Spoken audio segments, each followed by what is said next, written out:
भक्तजनमानस निवासाय श्रीरामचन्द्राय नमोऽस्तु रामाय सलक्ष्मणाय देव्यै च तस्यै जनकात्मजाय नमोऽस्तु रुद्रेन्द्रयमानिलेभ्यो नमोऽस्तु चन्द्रार्कमरुनिगणेभ्यः श्रीराम जय राम जय जय राम श्रीराम जय राम जय जय राम श्रीराम जय राम जय जय राम। कृष्णाय वासुदेवाय हरये परमात्मने प्रणतक्लेशनाशाय गोविन्दाय नमो नमः। नारायणं नमस्कृत्यो नरं चैव नरोत्तमं देवीं सरस्वतीं व्यासं ततो जयमुदीरयेत्। बंशीधरं सुन्दरमन्दहासं वरहावतंसं वरबालयुक्तं वृन्दावनस्थं नवनीरदाभं नमामि कृष्णं जदुवंशनाथम्।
सात अध्याय हुए थे सर। हाँ,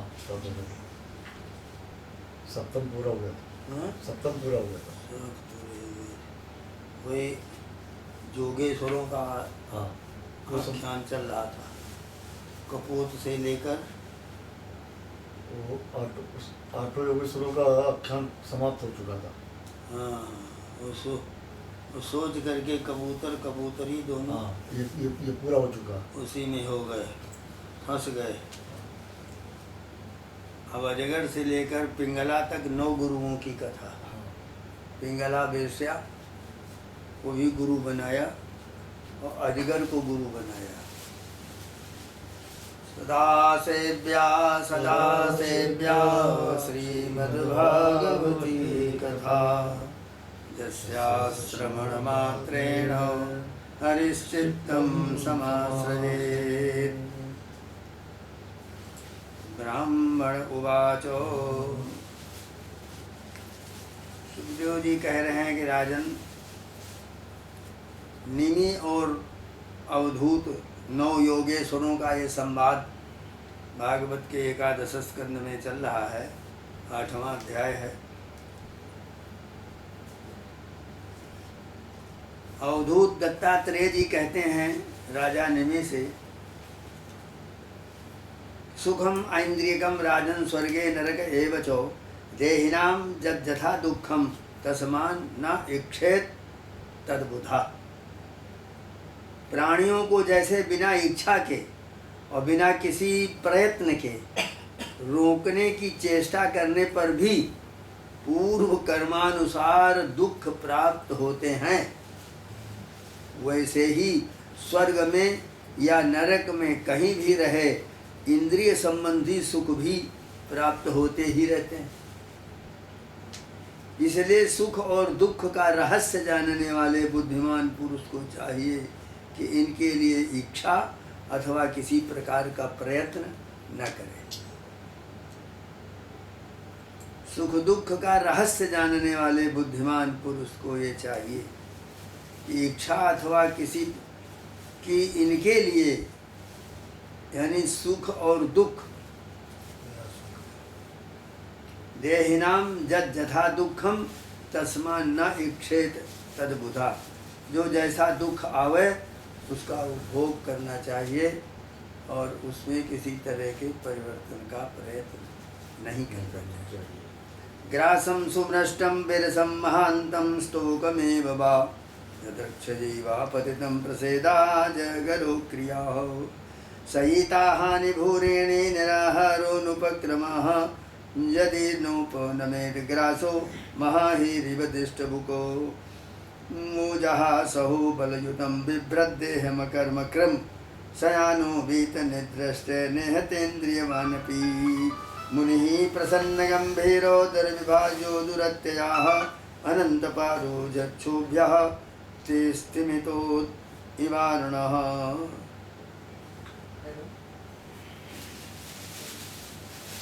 बिना मांगे बिना इच्छा किए स्वयं ही अनायास जो कुछ मिल जाए, वो चाहे रूखा सूखा हो, चाहे बहुत मधुर और स्वादिष्ट हो, अधिक हो या थोड़ा हो, बुद्धिमान पुरुष अजगर के समान उसे ही खाकर जीवन निर्वाह कर रहे और उदासीन न रहे। यदि भोजन न मिले तो उसे भी प्रारब्ध भोग समझकर किसी प्रकार की चेष्टा न करे, बहुत दिनों तक भूखा ही पड़ा रहे। उसे चाहिए कि अजगर के समान केवल प्रारब्ध के अनुसार प्राप्त हुए भोजन में ही संतुष्ट रहे। इसके लिए हमने अजगर को गुरु बनाया और ये शिक्षा उससे ली।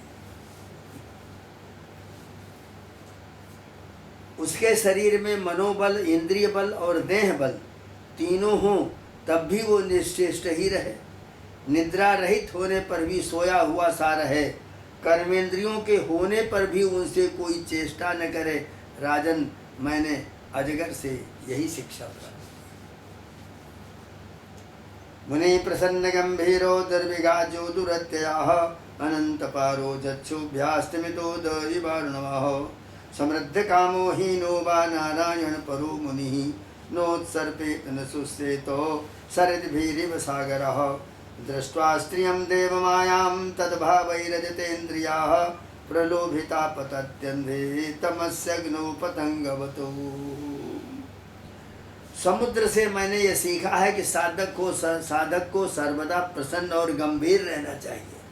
समुद्र से उसका भाव अथाह, अपार और असीम होना चाहिए और किसी भी निमित्त से उसे क्षोभ न होना चाहिए। उसे ठीक वैसे ही रहना चाहिए जैसे ज्वार भाटा और तरंगों से रहित शांत समुद्र। देखो, समुद्र वर्षा ऋतु में नदियों की बाढ़ के कारण बढ़ता नहीं और न ग्रीष्म ऋतु में घटता है, वैसे ही भगवत परायण साधक को भी सांसारिक पदार्थों की प्राप्ति से प्रफुल्लित नहीं होना चाहिए और उनके घटने से उदास नहीं होना चाहिए। ये शिक्षा मैंने समुद्र से ली, उसको गुरु बनाया। राजन, मैंने पतंगे से यह शिक्षा ग्रहण की है कि जैसे वह रूप पर मोहित होकर आग में कूद पड़ता है।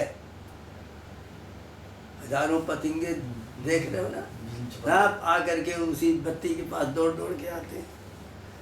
तो जैसे मोहित होकर के आग में कूद पड़ता है और जल मरता है, वैसे ही अपनी इंद्रियों को बस में न रखने वाला पुरुष जब स्त्री को देखता है तो उसके हाव भाव पर लट्टू हो जाता है और घोर अंधकार में नरक में गिरकर अपना सत्यानाश कर लेता है।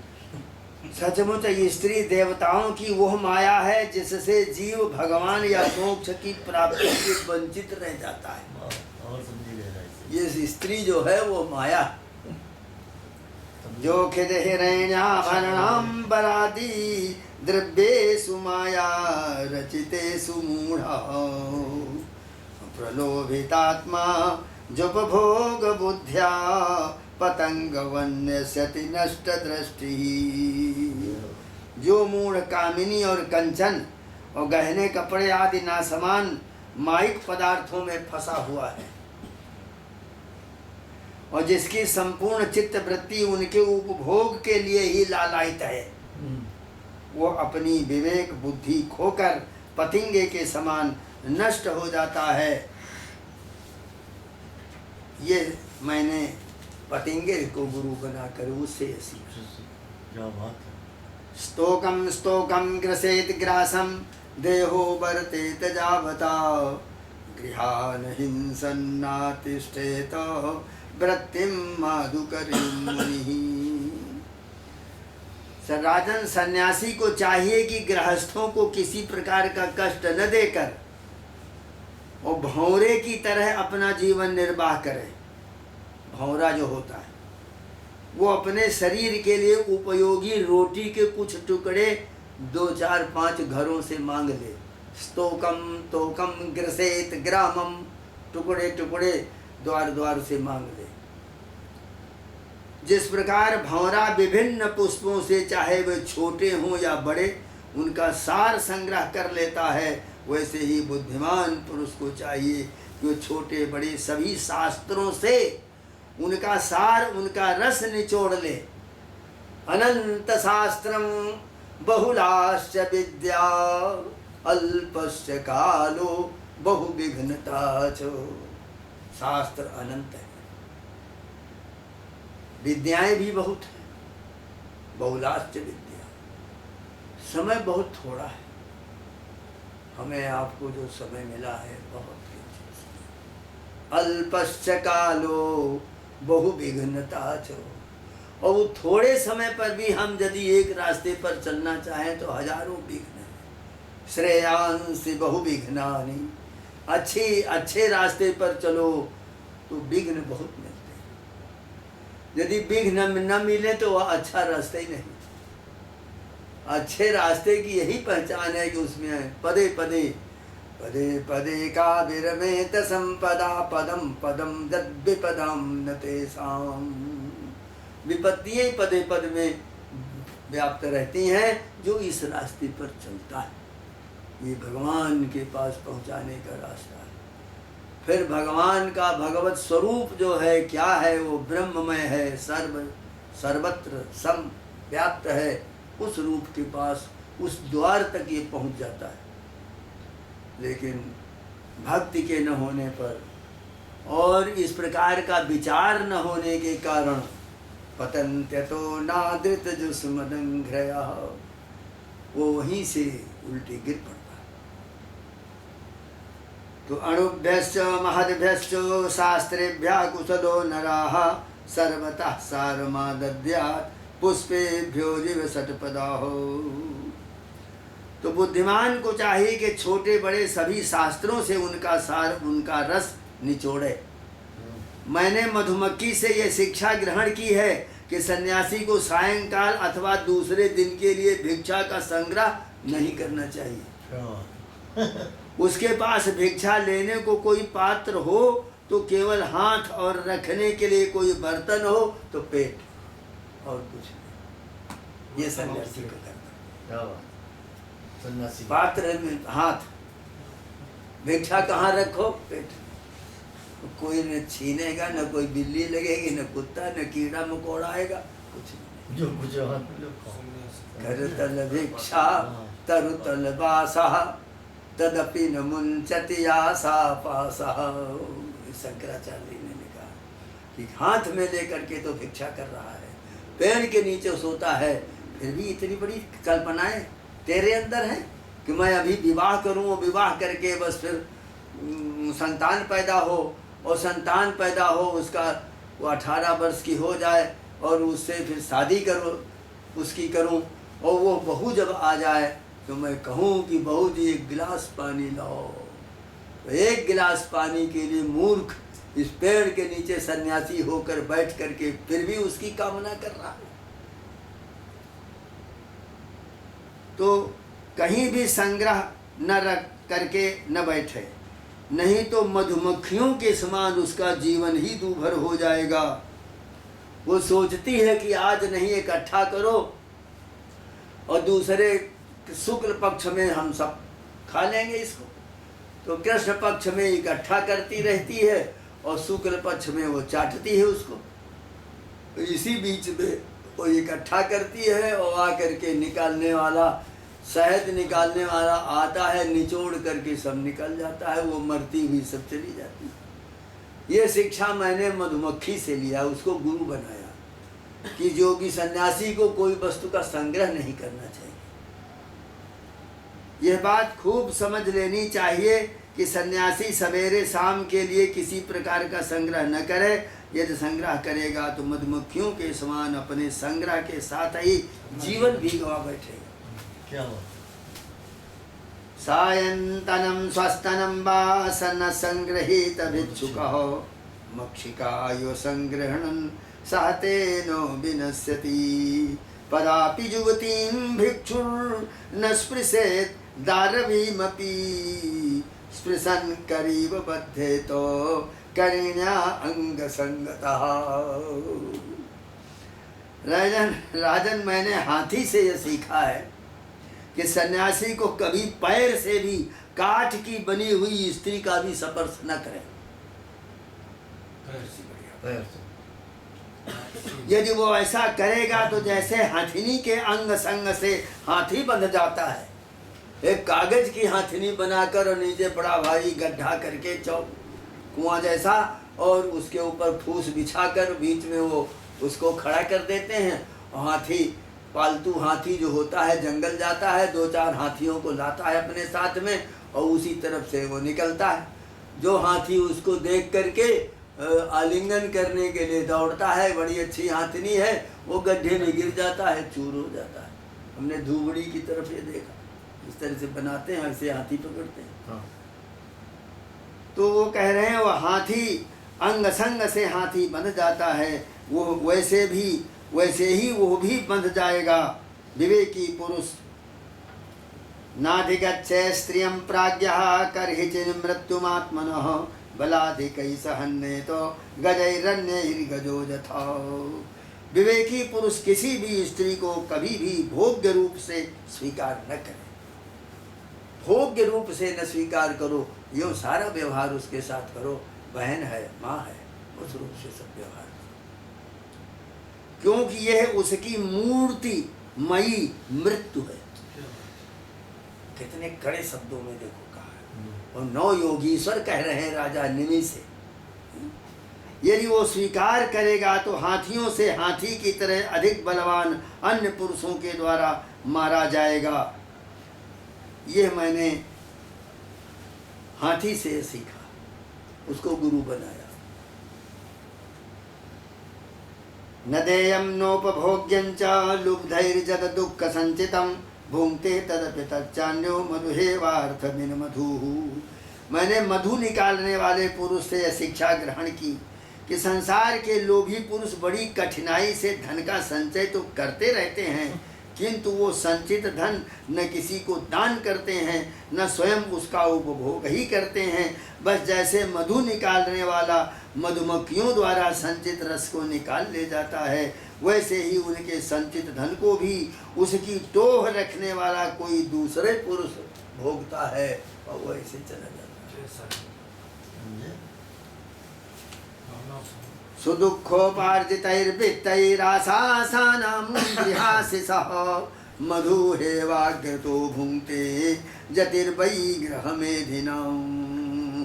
राजन, तुम देखते हो कि मधुहारी मधुमक्खियों का जोड़ा हुआ मधु उनके खाने से पहले ही साफ कर जाता है, वैसे ही गृहस्थों के बहुत कठिनाई से संचित किए हुए पदार्थों को, जिनसे वे सुख भोग की अभिलाषा रखते हैं, ये वस्तु हमको मिली है इससे सुख मिलेगा, यह गद्दी मिली है इससे सुख मिलेगा, ये बड़ा सुंदर वस्त्र है सुख मिलेगा, यह बड़ा अच्छा कमरा है इसमें सोएंगे तो बड़ा सुख मिलेगा,